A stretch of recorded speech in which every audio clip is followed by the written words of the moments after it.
cloudy, sticky August evening in Sacramento's O'Neill's Park, hard by a highway underpass, Master of Ceremonies Tom Phillips opened the city's 13th annual powwow by invoking timelessness. Over the year, we've lost a lot of our loved ones. A lot of our people have left the circle, he intoned into a microphone. But we still want to carry on, because that's the way they would want it. They would want us to dance and to continue forward these traditions that Creator has given us and blessed us with.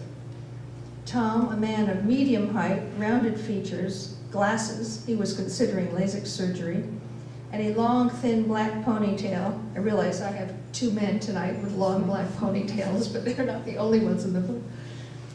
He possesses an unrushed, graceful manner and an extraordinary resonant baritone that seems to massage his cadences. Be with us and bear with us and stand with us for these few moments.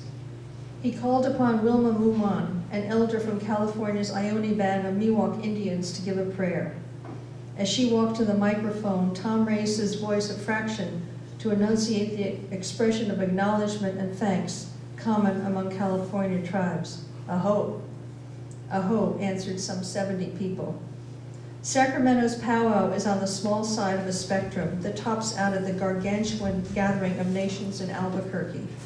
Yet all powwows are simultaneously intimate and formal, as well as welcoming of well-behaved outsiders, who, for example, do not hop into the powwow's sacred inner circle here in Sacramento and worn lawn to join a ceremonial dance.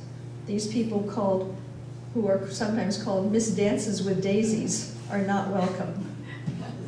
Virtually everyone else is, and no more so than when Tom Phillips is at the microphone. He MCs an average of 30 powwows a year, mostly in California. His experience shows. To open one session of Sacramento's powwow weekend, he strolled from his car to the announcer's table, briefcase in hand. With the other hand, swooped up the microphone, switched it on, and greeted the gathering as if he had waited for that very moment. He receives an honorarium ranging from $500 for a long weekend's work to an atypical $3,000 at a big casino-sponsored powwow. He also holds two other jobs. Twice weekly, he drives from his home in the Central Valley town of Manteca to San Francisco's Mission District, where he trains counselors at Friendship House, a substance abuse treatment center focusing on Native youth. He also teaches at Cal State Stanislaus's graduate social work department in Turlock, 30 miles from home.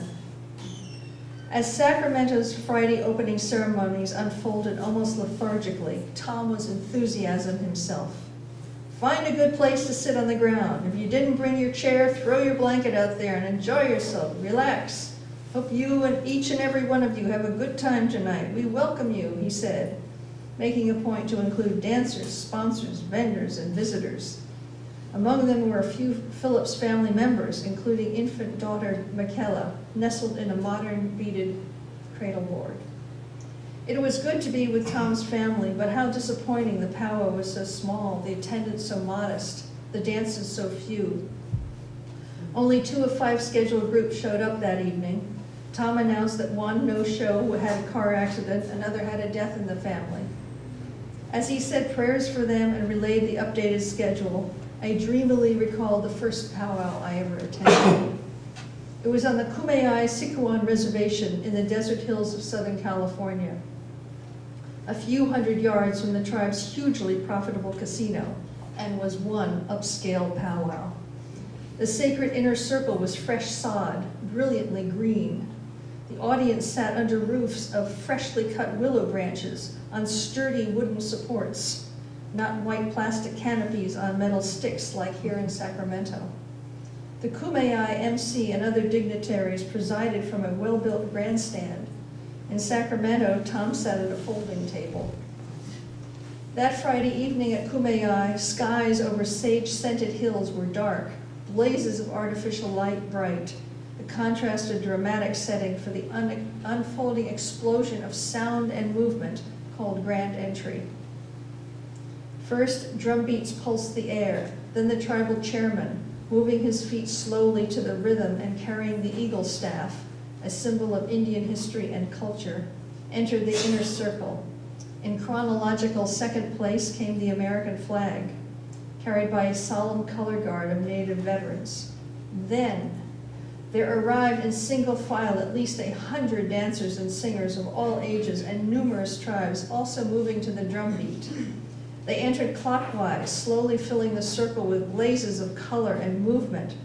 The dancers' regalia ranged from lavishly beaded buckskin and elaborate feather headdresses to the less fortunate raiment of polyester. The dancers' bodies swirled, swooped, spun, swayed.